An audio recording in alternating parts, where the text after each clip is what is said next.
Good afternoon. Welcome to another A-Push video with Mr. Paid for Barlow High School. Today what we're going to be doing is looking at colonial differences. Now this is a frequently asked type of essay question on the AP exam. Something about comparing and contrasting the different colonial settlement areas. Sometimes they will give you the Spanish Southwest. Sometimes they'll throw in like New France with the Quebec area. Sometimes they would have the middle New England and Southern colonies. They might say New England and Southern colonies. They frequently ask this, and it will appear in some ways in multiple choice as well. This is an important topic to know.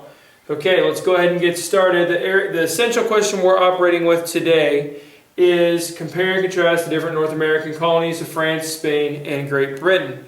What we're going to do is look at them, evaluate them in these areas. Who came, the goals of those who came could be the colonists and the country, religion, economy, setbacks, settlement pattern. Okay? We're going to go ahead and start with New France. New France is going to take this entire area that will later be called Louisiana. It's going to, well, even earlier than that, it's going to be basically what becomes the original United States, Mississippi River and beyond, if you think about it that way.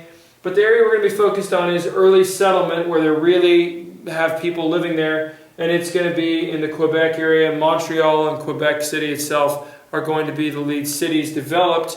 They're going to use the waterway of the St. Lawrence River, and they're going to be near the Great Lakes. So here we go. Who came? Well, you're going to have people coming from France, obviously, but it's going to be interesting. We can tie in religion right here. They had the goals of establishing Catholic churches there. Okay, you had to be Catholic to be allowed to come to the colonies. And they are going to have a goal of kind of getting economically stable. And again, claiming land. They know there's rich land in the Ohio River Valley in here that they want to establish and not have the British control everything. France and Britain are always rivals. One gets involved in North America, the other one wants to be there as well. Religion is all straight Catholic. The economy, it's going to be built around, largely, fur trading is going to be the number one thing. They're going to have fur traders coming down across here in the Ohio River Valley, and they can use the Mississippi River even, but they're going to be about a fur trade empire basically, and getting that beachhead establishment in North America. Setbacks they face: the weather is brutally cold. They're going to have periodically a number of people not make it. They do establish some good friendships with a lot of Native Americans, so you don't have some massive massacres on one side or the other. But I guess the other setback they face is eventually they'll get into conflict with the British and British allied Native Americans. Settlement pattern. Sparse. You're talking about small cities that are going to be formed and various forts and kind of trading outposts for the fur traders. And it's kind of just an economic network with monasteries. Okay? So that's New France. Going on to, we'll leave the British American colonies for later. The Spanish Southwest. Now the Spanish also have Florida, but the Spanish Southwest is going to be another one that you need to know about.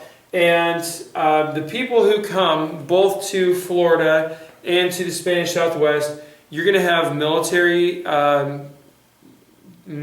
people. You're going to have officers and soldiers, and they're going to establish to kind of protect against encroachment of the Russians coming out of Alaska or anyone else trying to take this area. Military outposts, forts, okay? You're also going to have monks that are going to come. You're going to have these priests come. Monasteries are built in the Spanish Southwest. So really, this is a desert environment. You're talking about Arizona, New Mexico, Texas. This is not an area that really you can have this tremendous amount of agriculture or something like that going on. And so you don't have a lot of economy. You do have an interest in converting the natives for these monasteries. Setbacks. Well, the Pueblo Revolt is actually going to eject the Spanish out for 10 years. So I would say that's a very significant, one of the more successful and unified revolts against colonial oppressors, certainly during this period of time. That would be the biggest setback. Settlement pattern, again, it's going to be just isolated monasteries and other religious buildings and like military forts. That's it. You know, sometimes they're going to describe the colonies as the New England colonies, which is going to be Maine, Massachusetts, Rhode Island, Connecticut, Vermont, New Hampshire, okay? Or they might say the middle colonies, which are going to be New York, Pennsylvania, New Jersey, Maryland, okay? Or they might say the southern colonies, which are the rest, Virginia, North Carolina, South Carolina, and Georgia, okay? Or they might just say north and south and combine what we call the middle and northern colonies. So let's talk a little bit about these different groups. The New England, well, I guess we better start with the southern colonies. So Jamestown, 1607, that's a date to know. That is the date of the first permanent, long-lasting English settlement. This is going to be in a region called the Chesapeake, which encompasses Maryland and Virginia and goes a little bit into North Carolina. The Chesapeake is a wet, humid environment, and what you're going to see is Jamestown is going to make it. Now, how does it make it? Well, initially you have some problems. The people who come are adventurers. They've heard about down in Latin America and the Caribbean, all these people finding gold, okay? So you have treasure hunting adventurers. Who else comes? Okay, who are the people who come? Well, you know, we talked about we've got monks and soldiers, and we've got fur traders and religious figures up here. Well, who's coming here? You do have people coming who are from the Church of England, but you also have adventurers who are looking for that gold. You also have people who are not just adventurers, but they are trying to find their way in the world. Noble families, something called primogeniture existed during this time, which meant if you were the oldest son, you got everything. So the family's holdings wouldn't be divided up. The family's wealth would stay strong. But if you're one of the other sons, you're out of luck. So you better go and get your, fortune or fame in the military through success as an officer, or go to law school or open your own business, or go and become a colonial, big honcho. So basically you're going to see some of these younger sons of noble families coming here. They are going to be awarded some land holdings and become these big early plantation owners. The deck is kind of stacked against the poor, even right off the bat. But the climate here is humid. It's very, so basically these people show up, and you have them showing up with caviar makers and metalsmiths who are going to refine that gold they find. And it gets even worse. Very quickly they start finding gold. The only problem is it's iron pyrite, which is known as fool's gold. They find this, think they've got the real deal. They don't worry about settlement, planting crops, hunting, anything to have food now or in the future, anything to protect themselves, building an actual fort with walls. They just all start running off into the wilderness chasing gold. And then you have this kind of starving times. When you talk about setbacks, that's the initial setback they have. They will have some later conflicts with Native Americans, have some flare-up battles as well. But that's going to be the initial one. John Smith, early colonist, is going to kind of regulate and get things under control. He says if you don't work toward the community goals of the colony, you won't eat any food. So they kind of rein in the craziness, even though a lot of people do die and have tough winters there. But the colony is really saved by John Rolfe. He's the guy that marries Pocahontas. John Rolfe is going to he's going to introduce kind of a Caribbean form of tobacco, kind of mess with it and genetically alter it a little bit, mixing it with another kind, and it comes up with a kind of tobacco that really flourishes. Tobacco basically becomes, along with rice, kind of the basis of the economy in the southern colonies. Cotton later will arrive, but at this point it's rice to an extent, but largely tobacco that's going to make them flourish. And tobacco is very popular, of course. When you're talking about here religion, you're talking the Church of England.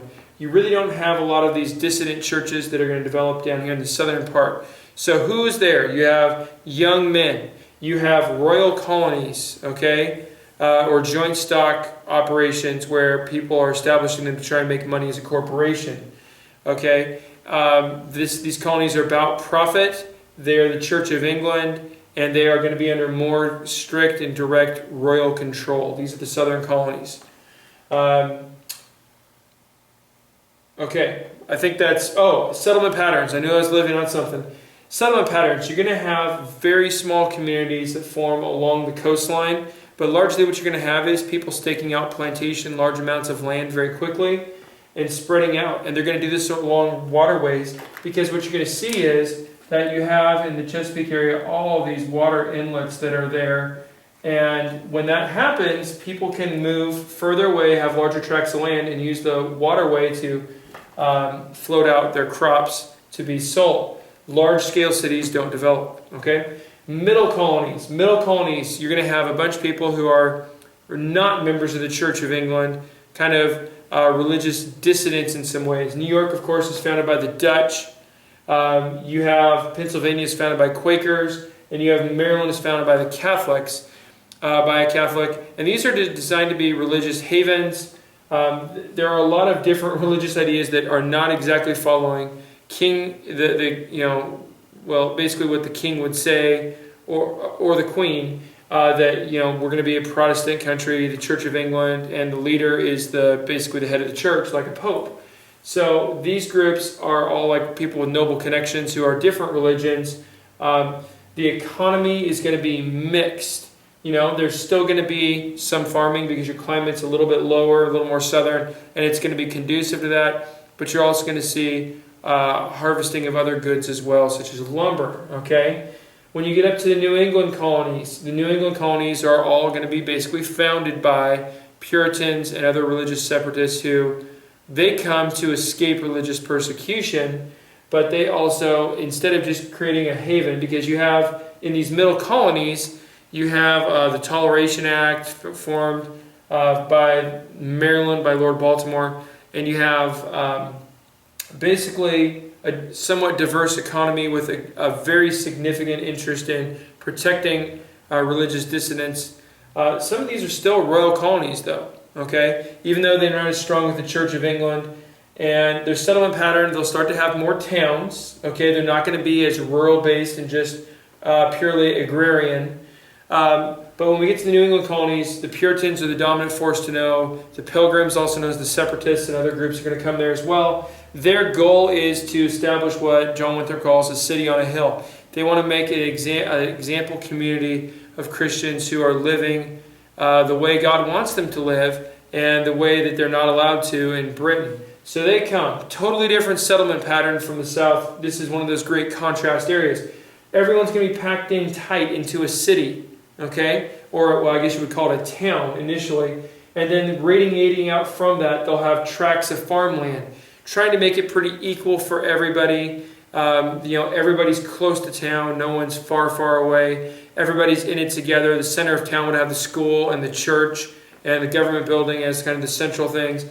You're going to see the founding of New England town meetings up here. Greater religious freedom away from the Church of England, but not as much protection of people who were not like them. They basically wanted you to be like them. So you see Rhode Island get formed by Roger Williams when he disagrees with kind of their our way is the only way religious approach in some ways.